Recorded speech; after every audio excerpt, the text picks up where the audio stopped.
ሃይ ሰላም እንዴት ናችሁ? ዛሬ ለየት ያለ የአዋዜ ጥብስ አሰራር አሳያችኋለሁ። ወደ አሰራሩ እንግባ።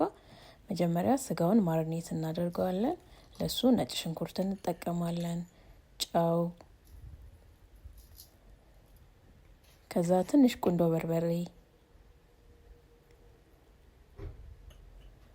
አዋዜ። የአዋዜ አሰራር ቀጣይ ቪዲዮ ላይ እለቅላችኋለሁ። ትንሽ ዘይት፣ ሶያ ሶስ፣ ሮዝመሪ እንጠቀማለን። ከዛ በደንብ እሽት አድርገን ከ10 እስከ 15 ደቂቃ የሚሆን እናስቀምጠዋለን ማለት ነው።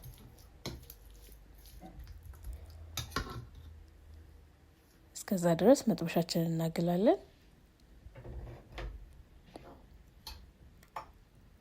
ከዛ ትንሽ ዘይት እናደርጋለን። እዛኛው ላይ ስላደረግን እዚህ ላይ ለመጥበሻ ያክል ነው የምንጠቀመው። ከዛ ማርኔት ያደረግነው ስጋ ጨምረን ገልበጥ እናደርገዋለን። ስጋ ግን ትር እንዳይልብን ማለት ነው። ከዛ ቀይ ሽንኩርት እንጨምራለን። እሱንም ትንሽ በሰል እናደርገዋለን። ብዙ አናቆየው።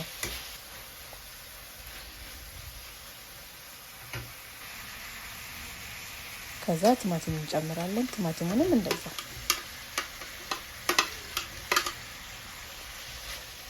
ትንሽ ገልበጥ ካደረግን በኋላ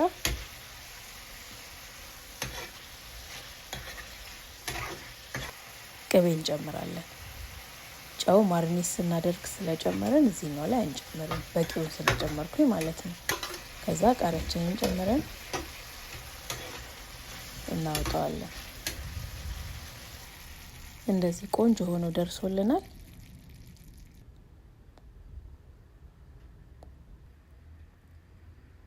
አያችሁት እንዴት እንደሚያምር?